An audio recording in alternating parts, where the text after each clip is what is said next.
Hey guys, this is just kind of my hot take on what's going on with New Orleans and the terrorist attack that we saw on New Year's. And as I mentioned in the email, I like to do these hot takes if there's something that happens in the news and just send them out on video so you can kind of see the themes of the course uh, applied to a real world scenario.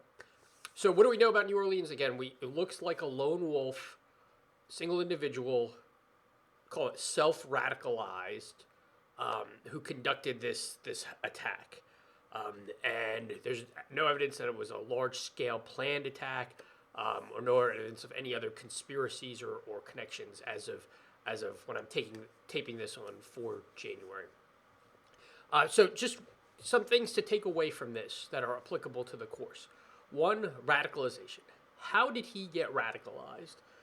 What were the triggers that pushed him down a path that resulted in this heinous incident?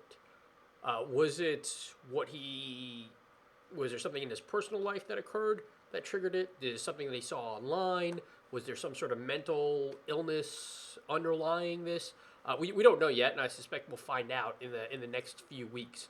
But we're going to look at different people, how they become radicalized, and how they go from seemingly innocent people who arguably are part of the American dream, making, he was a consultant at Deloitte, and you'll see others who are upper middle class go down this road of self destruction. So that's number one. We'll see. We'll explore it in the course, and this is a good case study to look at as we're talking about that. The second is intelligence, or intelligence and force protection. Right now, they're looking at why this very traditional, heavily pedestrian street didn't have the bolas, which are the barriers there, and why there was only police and why that wasn't enough. I expect there'll be a lot of attention to that, and I agree partially with that, but I'll also just say that you can't protect everything. You can't protect every sporting event, every street fair, every gathering, metro station in the DC area with a high degree of alacrity. So, that's important as well. And then the third thing is, what is terrorism? We're going to explore that in week 2, and your paper is going to be on that. But there was a jump to conclude that this is terrorism. And that might have merit to that, but the question is why? If he had taken a gun and started shooting it up, would we still consider terrorism? Maybe, maybe not. He was associated with ISIS in the sense that he had an ISIS flag and he seemed to be radicalized.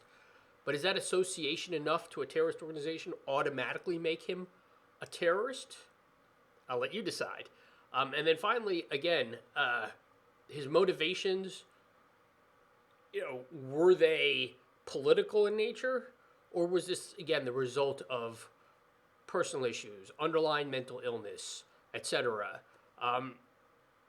I'll let you decide one way or another whether you think this is terrorism, why, and what are those facets that would make this terrorism and not the other crimes and mass shootings and other criminal activity that we always associate with terrorism, or we associate with more criminal activity. So that's my hot take. If there's any issues, please let me know, and I look forward to engaging more in the class.